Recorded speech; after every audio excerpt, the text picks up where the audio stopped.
Bonjour à tous et bienvenue sur Web3 Pulse, votre rendez-vous quotidien pour décrypter l'économie numérique, sans blabla ni sponsor, car ici on est entre passionnés, et ça fait du bien.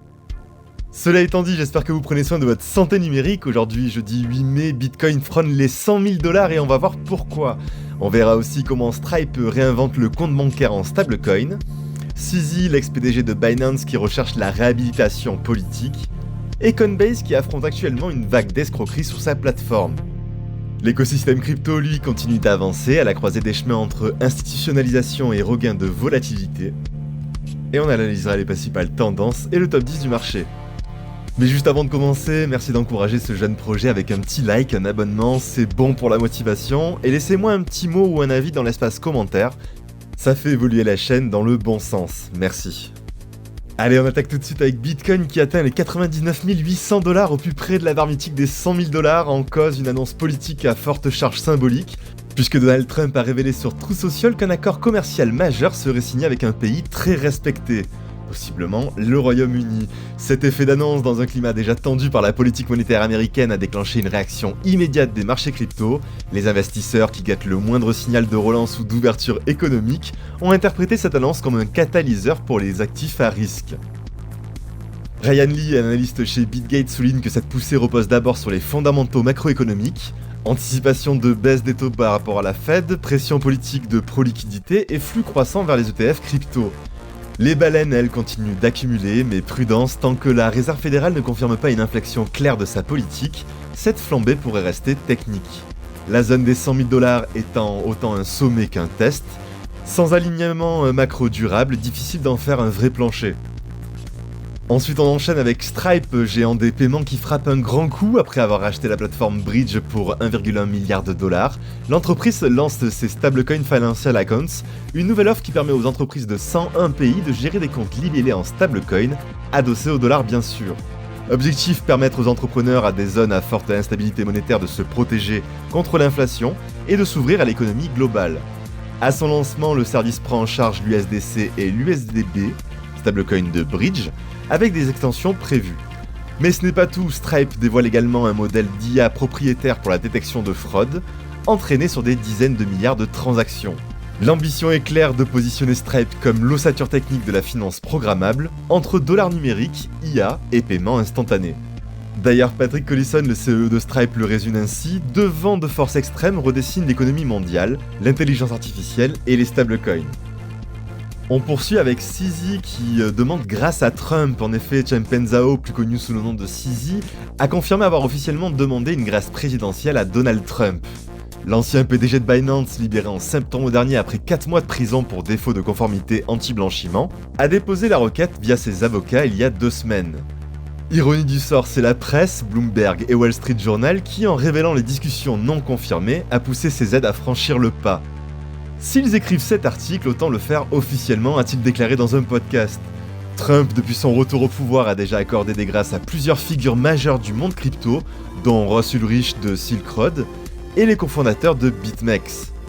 L'écosystème observe donc CZ de près, symbole d'un système en pleine normalisation ou d'un favoritisme assumé. A noter, CZ a aussi confirmé qu'il ne souhaitait pas reprendre la direction de Binance, malgré sa position d'actionnaire principal. Il se consacre donc actuellement à des missions de conseil, notamment au Kirghizistan sur la création d'une réserve nationale en BTC et BNB. Et on enchaîne avec un chiffre glaçant, 45 millions de $ dérobés à des utilisateurs de Coinbase en seulement 7 jours, selon l'enquêteur on-chain ZachXBT. Ces pertes massives proviennent de scams d'ingénierie sociale, le social engineering, où des acteurs malveillants se font passer pour le support de Coinbase, souvent via de faux emails ou des appels de phishing. Le problème semble propre à la plateforme, aucun autre exchange ne fait face à ce type de menace à cette échelle. Le FBI avait déjà tiré la sonnette d'alarme dès 2024, évoquant des stratégies sophistiquées, de fausses offres d'emploi, logiciels malveillants déguisés et tentatives de récupération de comptes. La tendance a donc l'air de s'intensifier. Face à l'ampleur des dégâts, le Chief Security Officer de Coinbase appelle à la création d'un cadre unique de signalement des scams pour mutualiser les données et réagir au plus vite. On espère que ça va se mettre en place rapidement. Du côté du marché crypto, le marché affiche une belle capitalisation totale de 3090 milliards de dollars en hausse de près de 3% sur 24 heures. Le volume global explose à 111 milliards de dollars, avec un bond de 33%, signe d'un regain d'activité nette, porté par la dynamique haussière du Bitcoin. La dominance de BTC d'ailleurs, elle recule très légèrement à 64%, ce qui traduit d'un début de rééquilibrage vers les altcoins. Dans un contexte d'euphorie latente, cette redistribution est à surveiller de très près.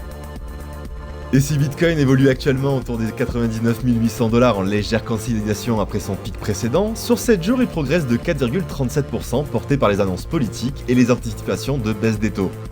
Le marché reste toutefois sous haute tension avec la résistance psychologique des 100 000 $ qui agit comme un plafond à court terme avec risque de prise de bénéfices.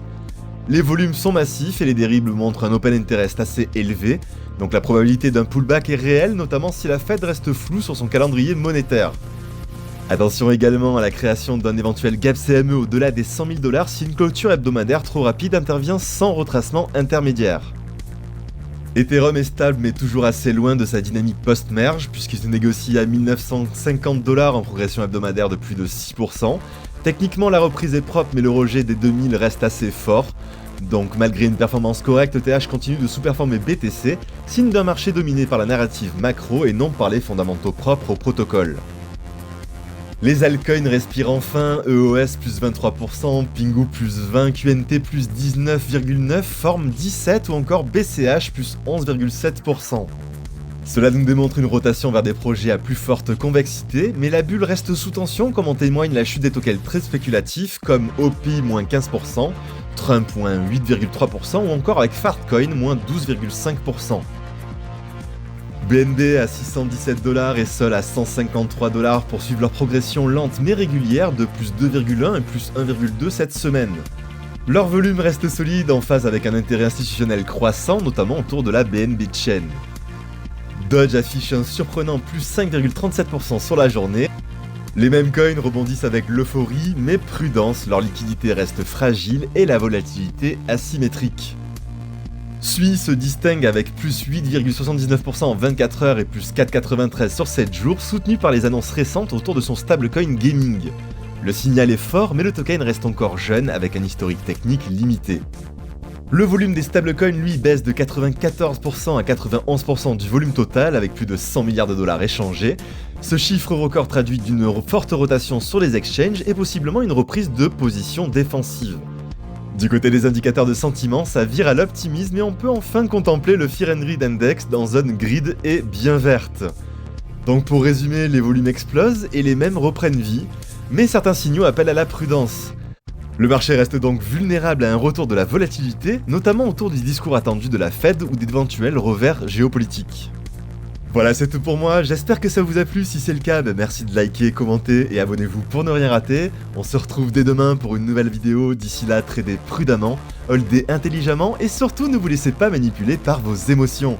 A très vite sur Web3 Pulse.